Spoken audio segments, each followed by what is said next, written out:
Hey guys, welcome to my YouTube channel Iris Craft Photography, and this is the continuation of my previous video, know your DSLR camera to shoot in manual mode. Hey guys, grab your camera, let's go and take some pictures. Oh, stop. Before you go and capture some pictures, we have to talk a very important thing that is called exposure compensation, right? Today's topic is exposure compensation. Let's talk about it. I already told you in my previous videos, this video I'm creating is for the beginners. That's why I'm explaining all the basic things about the photography. Okay, today we are going to discuss about the exposure compensation. What is an exposure compensation? Okay, already I explained certain things in my previous video that when you buy a new camera, any beginners just set the mode dial in auto mode and then just taking pictures, and auto mode will give you pretty decent pictures, but you're giving 100% freedom to the camera to decide everything, all the aperture, shutter speed, and ISO, and your focusing and your metering, everything the camera decides and take the picture.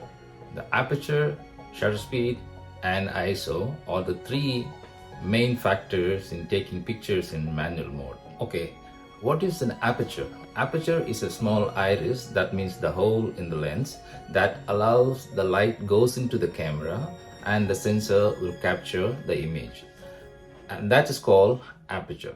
The size of the aperture is called as f-stop numbers. It starts from f1.2, f1.4, f1.8, f1. Like that it will go on and on. Okay, depends on the f-stop number.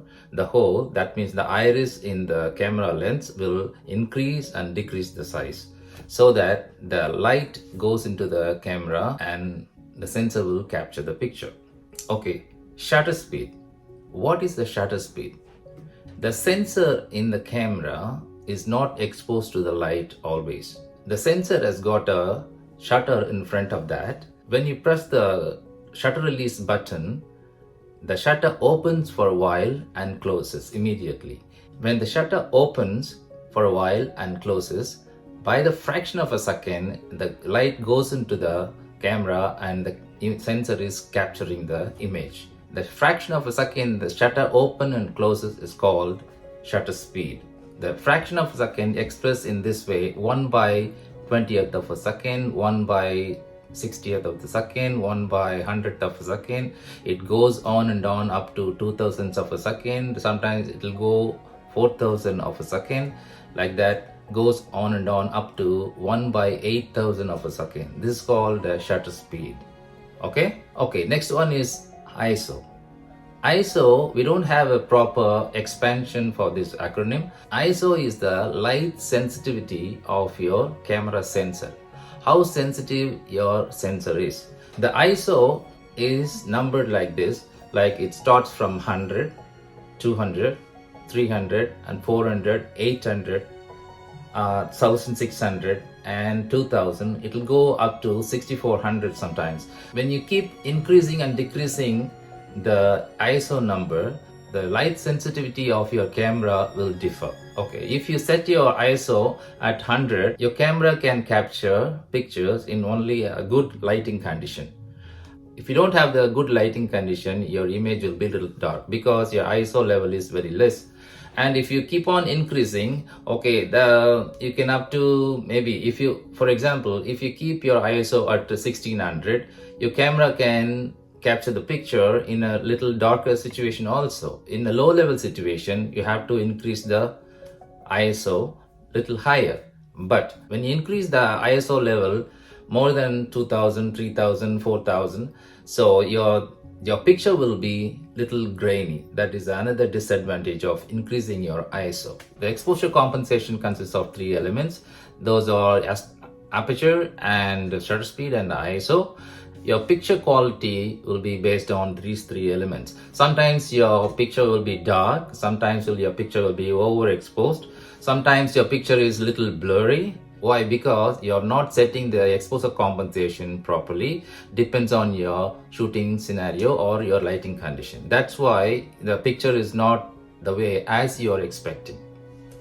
Okay, in future I'm going to create separate videos for aperture and how the aperture affects the other two elements, and separate video for shutter speed and ISO, all these three elements, so that you can understand how this exposure compensation is working with all these three elements. By adjusting one of these three elements will affect other two elements. Okay, for example, if I increase or decrease the aperture, and the other two elements, shutter speed and ISO, will be affected.